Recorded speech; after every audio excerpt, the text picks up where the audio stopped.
사도행전 1장 8절 방금 띄우셨던 그 성경 말씀 다시 한번 띄워주시기 바랍니다. 오늘 이 본문 말씀, 오직 성령이 너에게 임하시면 너희가 권능을 받고 그리고 예루살렘과 온 유대와 사마리아와 땅끝까지 이르러 내 증인이 되리라. 이 말씀은 사도행전 1장 맨 처음에 나옵니다. 그리고 이 말씀이 그대로 이루어지게 됩니다. 사도행전은 바로 이 말씀이 이루어지는 그 과정을 기록한 것이 그것이 사도행전입니다. 그런데 오늘 이 본 말씀에서 사도행전 1장 8절에서 여러분께서 좀 관심을 기울이고 그리고 깊이 생각해 보아야 할 단어가 저 증인이라고 하는 단어입니다. 왜냐하면 사도행전을 이루어 나가는 그리고 사도행전의 그 모든 일들을 행해 나가시는 분들이 누구냐면 바로 증인입니다. 증인들이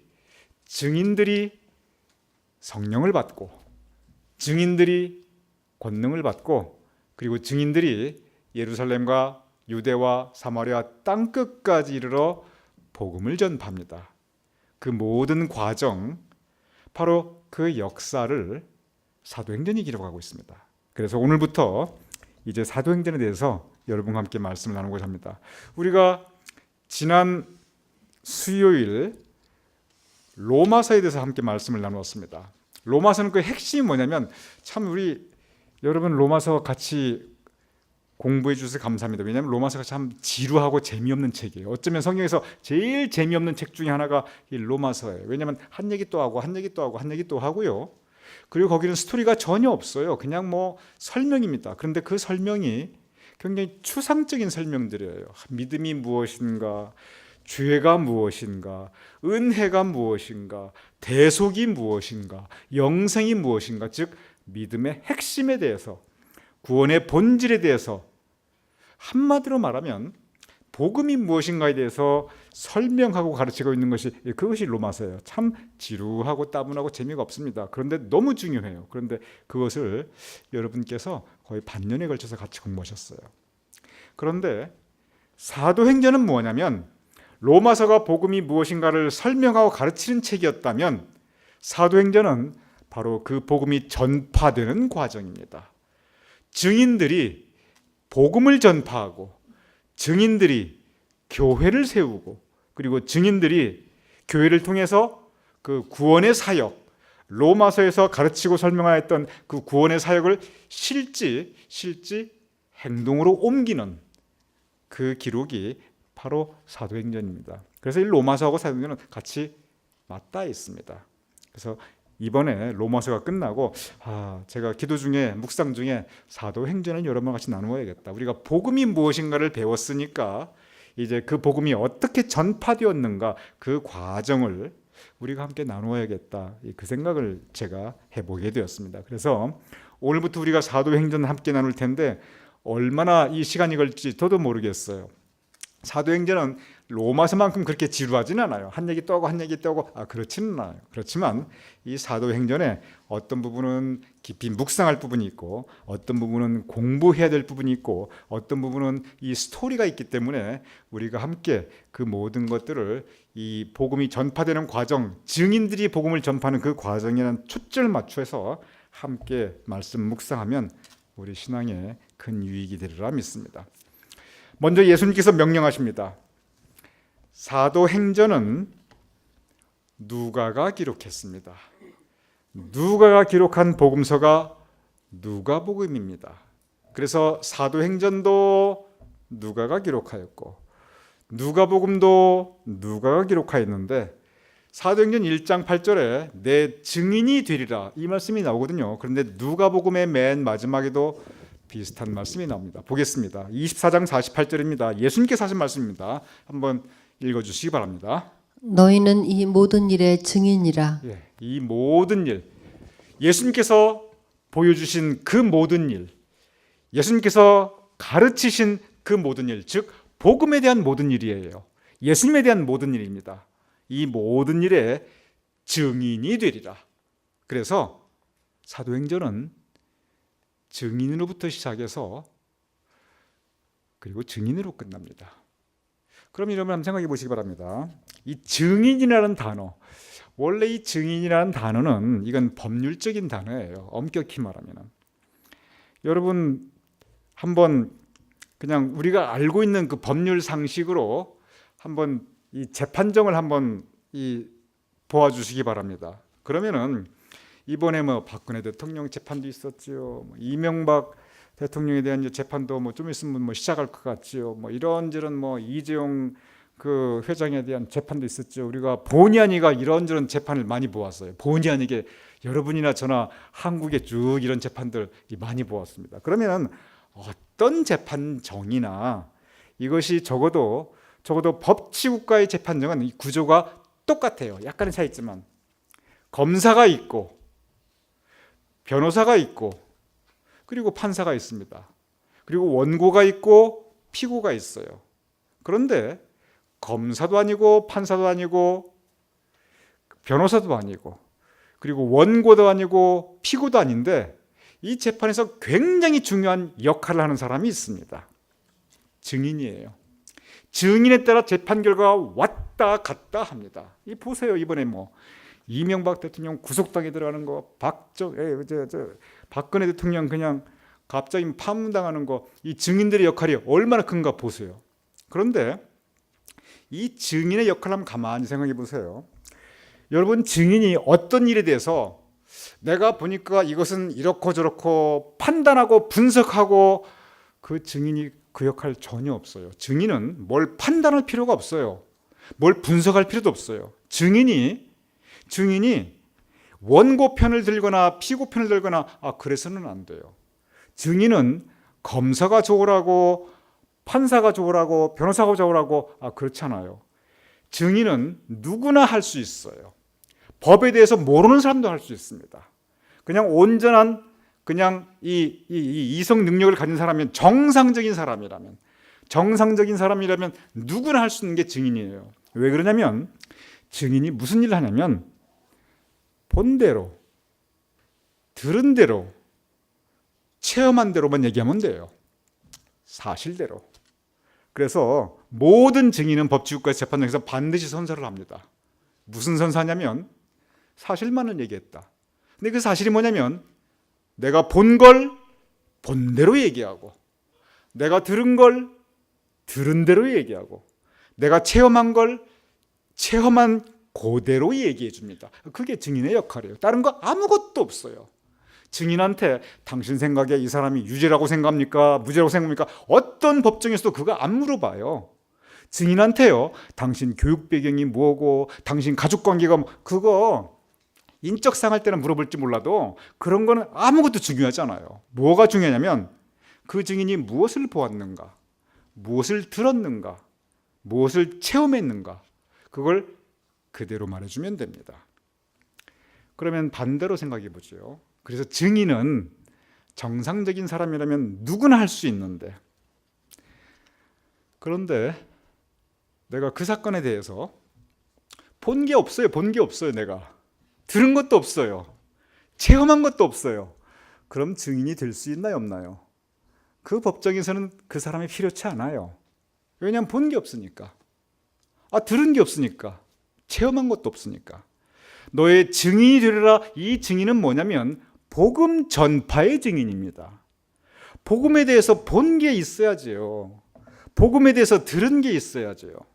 복음에 대해서 체험한 게 있어야죠. 적어도 이 복음에 대해서 내가 본 게 있고 들은 게 있고 체험한 게 있어야 돼요. 성경 말씀을 본 게 있어야 되고 말씀을 들은 게 있어야 되고 은혜 체험이 있어야 돼요. 그런데 말씀도 제대로 보거나 공부한 적도 없고 예배를 통해서 삶을 통해서 기도를 통해서 은혜 체험한 것도 없고 그러면은 증인이 되고 싶어도 될 수가 없어요. 바로 그 부분입니다. 증인은 아무나 될 수 있지만 그러나 누구나 함부로 할 수 없는 게 증인이에요. 우리가 먼저 증인이 되기 위해서는 먼저 말씀 본 게 있어야 됩니다. 우리 삶 가운데 하나님의 은혜를 우리가 체험한 게 있어야 돼요. 예배를 통해서 공부를 통해서 말씀을 통해서 들은 게 있어야 돼요.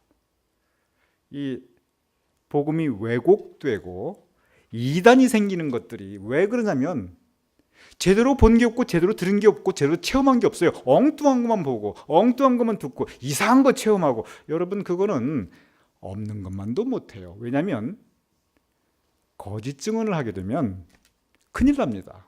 아시죠? 거짓 증언하게 되면 제대로 본 적도 없고 제대로 들은 적도 없고 그 잘못된 경험인데 그걸 마치 진실인 것처럼, 그러면 안 돼요. 그래서 성경에서 너희가 내 증인이 되리라, 이 말씀은 하나님의 말씀을 우리가 보고 하나님의 말씀을 듣고 하나님의 은혜 체험, 특별히 대속의 은혜 체험, 하나님께서 예수 그리스도를 통해서 내 죄를 사해 주시고 나를 의롭다 하시고 나에게 이렇게 구원의 선물을 허락하여 주셨구나, 그 마음 깊은 은혜의 체험, 그리고 우리의 삶 가운데 하나님께서 나를 이렇게 사랑하여 주시는구나, 그 감사의 체험. 여러분, 이런 신앙의 체험이라는 것이, 우리가 신앙의 체험 그러면 많은 경우 신비적인 경우를 생각하는 경우가 참 많이 있습니다. 그것도 굉장히 중요한 체험이에요. 그런데 일반적인 신앙의 체험은, 그리고 정말 소중한, 어떻게 생각하면 가장 소중한 신앙의 체험은 그런 신비적인 체험이 아니고요, 일상적인 신앙생활에서 신비적인 체험하시는 분 전체의 한 10%에서 20%밖에 안 돼요. 정말 중요한 체험, 우리가 거기에 의존해서 우리 신앙생활하면 잘못되는 경우가 참 많이 있어요. 그거 잘못되는 게 절대 아니고, 그보다 더 중요한 체험은 우리 삶 가운데 허락해 주시는 그 은혜의 체험입니다. 하나님께서 나를 사랑하여 주시는구나, 오늘도 이렇게 나에게 새로운 하루를 허락하여 주셨구나, 하나님의 은혜가 참 크다, 하나님께서 내 죄를 용서해 주셨구나, 이러한 그 잔잔하지만 그런 한결같은 그 하나님의 은혜의 체험, 이 은혜의 체험이 있어야 우리의 신앙이 힘이 있고, 그리고 우리가 증인이 될 수 있습니다. 사도행전, 바로 그 증인들의 기록이에요. 마태복음, 예수님의 마지막 분배에서 나옵니다. 보도록 하겠습니다. 28장, 마태복음 19장 20절입니다. 19절에서 20절입니다. 부탁합니다. 그러므로 너희는 가서 모든 민족을 제자로 삼아 아버지와 아들과 성령의 이름으로 세례를 베풀고 내가 너희에게 분부한 모든 것을 가르쳐 지키게 하라. 볼지어다 내가 세상 끝날까지 너희와 항상 함께 있으리라 하시니라. 네, 감사합니다. 아까 사도행전 1장 8절 그리고 누가복음 24장 48절 통해서 우리가 증인이라는 단어에 초점을 맞춰봤어요. 그럼 오늘 이 대목, 이 말씀은 마태복음 맨 마지막에 있는 예수님의 명령, 이 부분 여러분의 너무 익숙한 부분입니다. 그러면 여기서 어떤 이 단어에 대해서 우리가 굉장히 깊이 묵상을 해봐야 되냐면, 사도행전과 관련해서 그것은 뭐냐면 여기에서는 가서라는 단어입니다. 너희는 가서, 그 다음에 모든 민족을 제자로 삼고 세례를 베풀고 가르치고, 이 모든 일들이 무엇으로부터 시작하냐면 너희는 가서, 여기서 너희는 증인입니다. 예수님께서 증인들에게 하시는 말씀이에요. 맨 처음 하시는 말씀이 뭐냐면 너희는 가서, 가라는 얘기입니다. 그 다음 모든 일들이 그 이후에 시작합니다. 가야 일이 시작해요. 이 간다는 이 의미는 뭐냐면 그것을 조금 유식한 말로 한자어로 파송이라고 합니다. 보냄받았다라는 뜻입니다. 여러분과 저 우리 모두 파송받은 사람들입니다. 가서 어디로 파송받았냐면 여러분의 삶의 자리가 여러분께서 파송받은 자리예요. 여러분의 가정, 여러분의 직장, 여러분 동네, 그리고 우리 교회, 하나님께서 너는 가서, 하나님께서 파송해 주신 자리예요.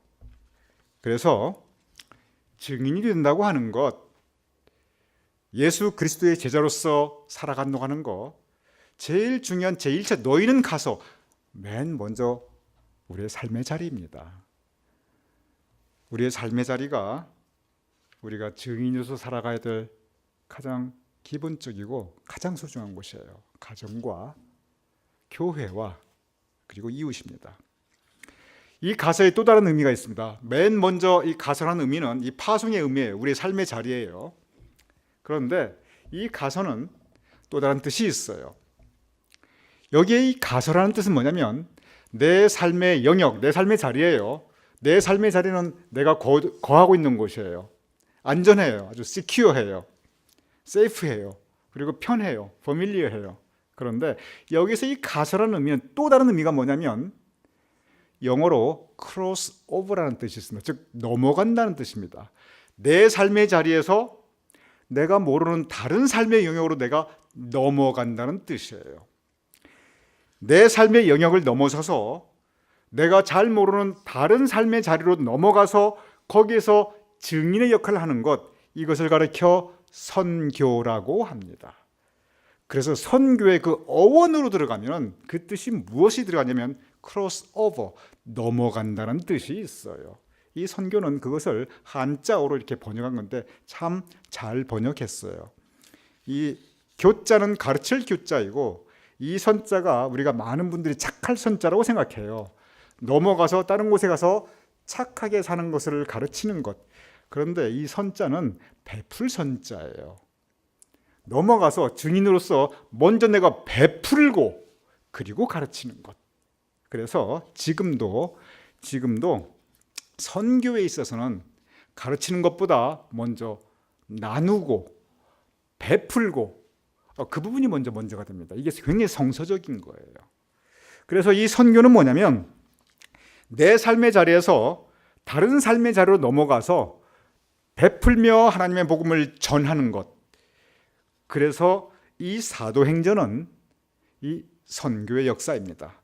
아까 사도행전 1장 8절 너희는 먼저 예루살렘이 어떤 곳이에요? 이스라엘 백성들이 모여 사는 그 중심지입니다. 편안한 곳이에요. 안전한 곳이에요. 근데 거기에서 넘어갑니다.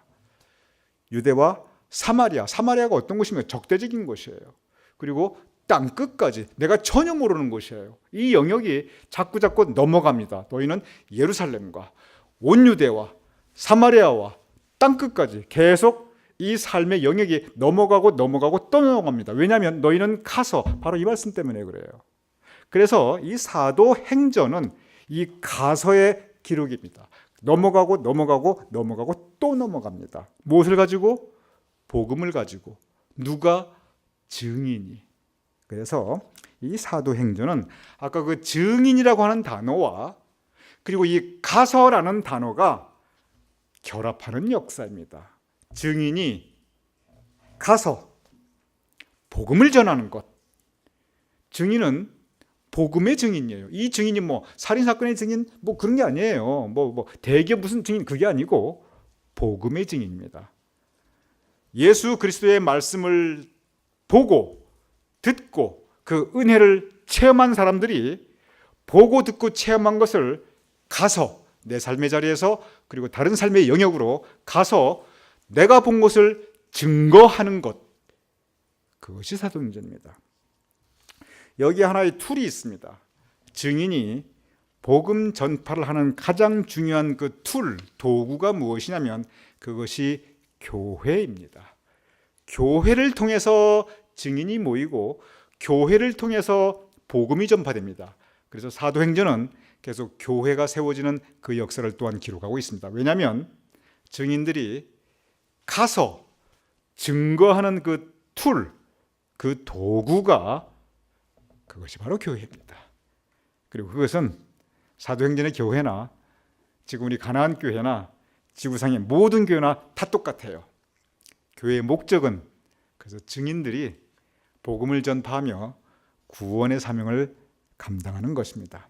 이것이 사도행전의 커다란 틀입니다. 다시 말씀드립니다. 사도행전은 증인들이 가서 교회를 세우며 복음을 전파하는 그 모든 과정을 기록한 것이 그것이 사도행전입니다. 사도행전에 이제 계속 우리가 깊게 들어갈 텐데 먼저 큰 흐름을 한번 보도록 할게요. 그래서 사도행전은 중간중간 이 흐름을 우리에게 환기시켜 줍니다. 사도행전 6장 7절부터 갑니다. 하나님의 말씀이 점점 왕성하여 예루살렘에 있는 제자의 수가 더 심히 많아지고 허다한 제사장의 무리도 이 도에 복종하니라. 네, 감사합니다. 여기 보면 예루살렘이라고 하는 지명이 나와요. 여러분 제가 친절하게 한번 다시 한번 이 시각적 눈으로 보여드리겠습니다. 사도행전 1장 8절 한번 다시 띄워주시겠어요? 오늘 맨 처음 요절 사도행전 1장 8절 다시 뒤로 돌아가 보지요.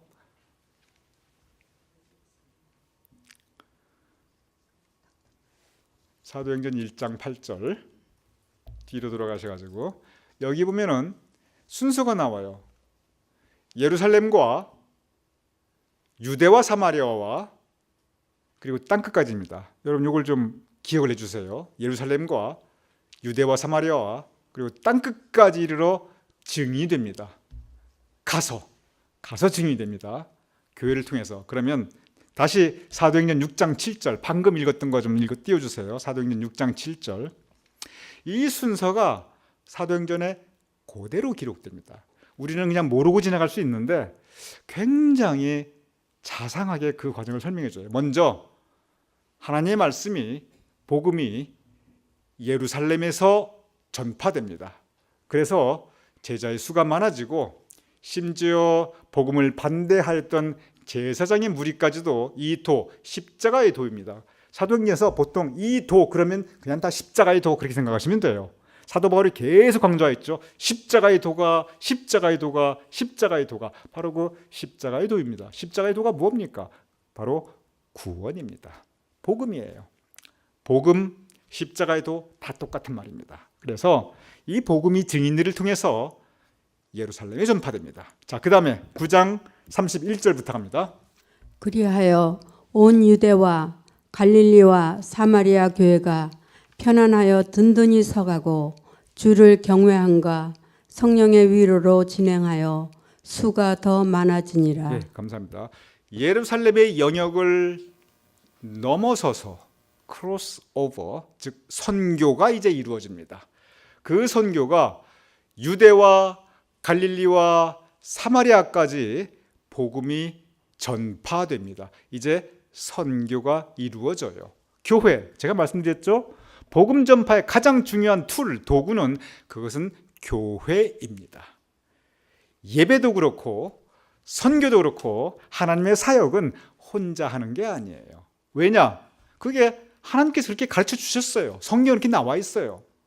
그래서 많은 경우 내가 교회 안 나가도 돼. 내 믿음 내가 혼자 착한 일. 여러분 굉장히 비신앙적이고 반성서적입니다. 신앙적인 것, 성서적인 것은 뭐냐면 이 증인들이 성경에 보면 증인들 각자가 아니라 항상 교회를 통합니다. 그래서 교회를 통해서 복음이 전파되고 교회를 통해서 선교가 이루어지고 교회를 통해서 구원의 도가 이루어지게 됩니다. 그래서 아까 보셨죠? 맨 먼저 사도행전 6장 7장에 보면 예루살렘 그리고 이제 9장에 보면은 유대와 갈릴리와 사마리아 그 말씀이 이루어져요. 자, 그 다음에 이제 땅끝까지겠죠. 12장 24절부터 갑니다. 하나님의 말씀은 흥왕하여 더하더라. 하나님의 말씀이 점점점 더 흥황하여, 즉 복음이 전파됩니다. 그리고 이 말씀이 로마서만 똑같은 말 반복하는 게 아니에요. 사도행전도 똑같은 말 여러 번 반복합니다. 자, 보겠습니다. 16장 5절입니다. 이에 여러 교회가 믿음이 더 굳건해지고 수가 날마다 늘어가니라. 네, 감사합니다. 이 16장이 이루어질 때는 벌써 세계 전파가 이루어지는 과정이에요. 즉 사마리아를 떠나서 이제 땅끝까지 넘어가는 그러한 과정입니다. 안디옥의 교회가 세워지고 지금의 터키 지역 전체가 교회가 세워지고 그리고 유럽으로 복음이 전파되는 그러한 과정입니다. 계속 이어집니다. 19장 20절입니다. 이와 같이 주의 말씀이 힘이 있어 흥왕하여 세력을 얻으니라. 계속 땅끝까지 뻗어나게 됩니다. 사도행전 맨 처음 1장에서 선포했던 그 말씀, 예루살렘과 유다와 사마리아 땅끝까지 이 순서대로 계속 복음이 이루어지게 되는데 이것이 바로 증인들이 가서, 바로 그 역사입니다. 증인들이 가서 증거합니다. 무엇을? 십자가의 도를. 무엇을 통해서? 교회를 통해서. 자, 계속 보겠습니다. 이 과정을 사도행전이 28장까지 있는데 28장에서 뭐라고 말씀하시는지 보도록 하겠습니다. 28장 31절. 하나님의 나라를 전파하여 주 예수 그리스도에 관한 모든 것을 담대하게 거침없이 가르치더라. 예, 감사합니다. 28장 31절은 사도행전의 맨 마지막 장 마지막 절입니다. 맨 끝절이에요. 뭐라고도 기록되어 있냐면 하나님의 나라, 예수님께서 전파하신 것이 결국 하나님의 나라 천국입니다. 그리고 주 예수 그리스도에 관한 모든 것, 주 예수 그리스도에 관한 모든 것 많지요. 하지만 한마디로 요약한다면 역시 십자가의 도입니다. 예수님께서 십자가에 못 박혀 돌아가심으로써 여러분과 저의 그 모든 죄를 대속 다 죄값을 갚아주시고, 그리고 죽으신 것으로 끝나지 않았어요. 부활하셨습니다.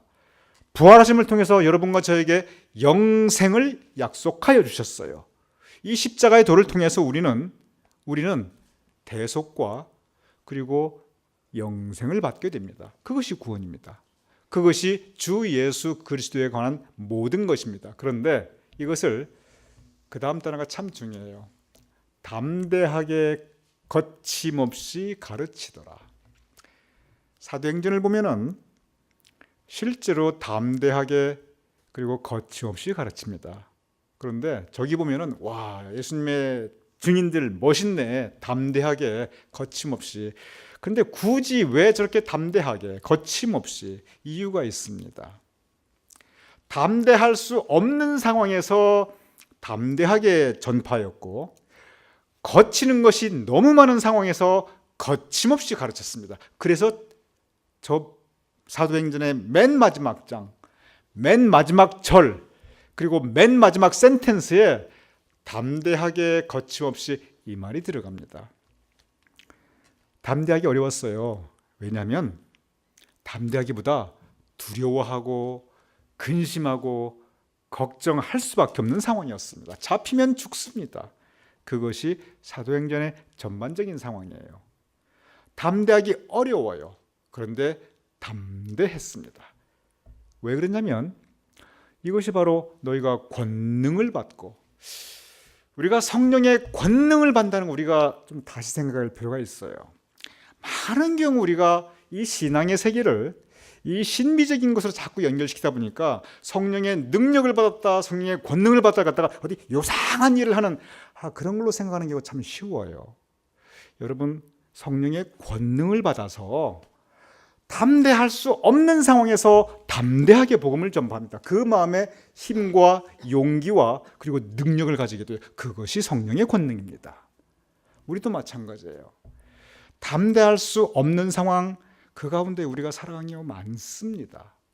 믿음이 우리에게 성령을 통해서 권능을 주셔서 그걸 담대하게 용기 있게 나갈 수가 있어요.